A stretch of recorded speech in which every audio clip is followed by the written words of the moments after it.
আওয়ামী লীগ বানরের ভেংচিতে ভয় পায় না। রাজধানীর যাত্রাবাড়ির বৈষম্য বিরোধী ছাত্র আন্দোলনের এক মামলায় ঢাকা মেট্রোপলিটন ম্যাজিস্ট্রেট আদালতে হাজির করা হয় আওয়ামী লীগ নেতা ও সাবেক নৌ পরিবহন মন্ত্রী শাহজাহান খানকে। শুনানি শেষে এজলাস কক্ষ থেকে নামার সময় তিনি যখন সুযোগ পাবেন তখনই নির্বাচন করবেন বলে মন্তব্য করেন।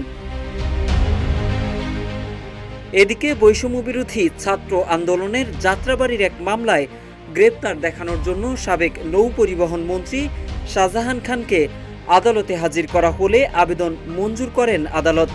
শুনানি শেষে আদালতের এজলাস থেকে নামার সময় শাহজাহান খান বলেন, ইউনূস জামায়াতের সঙ্গে আঁতাত প্রেম করে, অবৈধ প্রেম করে টিকে আছে, এই প্রেম বেশি দিন টিকবে না। সাংবাদিকদের উদ্দেশ্যেও কথা বলেন সাবেক নৌ পরিবহন মন্ত্রী।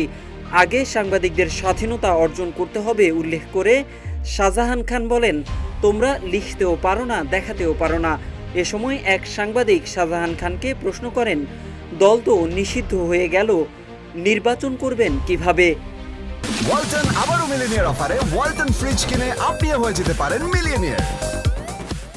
নির্বাচন প্রসঙ্গে ওই সাংবাদিকের প্রশ্নের জবাবে শাহজাহান খান বলেন, নির্বাচনের সুযোগ যখন পাবো তখন ইনশাল্লাহ করব। এ সময় শাহজাহান খান আরও বলেন, আওয়ামী লীগকে ধ্বংস করা যায় না, আওয়ামী লীগ ফিনিক্স পাখির মতো। এরপর ধীরে ধীরে তাকে আদালত প্রাঙ্গণের হাজতখানায় নিয়ে যাওয়া হয়। গত বছরের ৬ সেপ্টেম্বর রাজধানীর ধানমন্ডি এলাকা থেকে শাহজাহান খানকে গ্রেপ্তার করে পুলিশ। এরপর দফায় দফায় তাকে রিমান্ডে নেওয়া হয়। বর্তমানে তিনি কারাগারে রয়েছেন। এদিকে সম্প্রতি শাহবাগে হাসনাত আবদুল্লাহর ডাকা আওয়ামী লীগ নিষিদ্ধের দাবির আন্দোলনের প্রেক্ষিতে উপদেষ্টা পরিষদের জরুরি বৈঠক শেষে আওয়ামী লীগের কার্যক্রম নিষিদ্ধ ঘোষণা করে সরকার।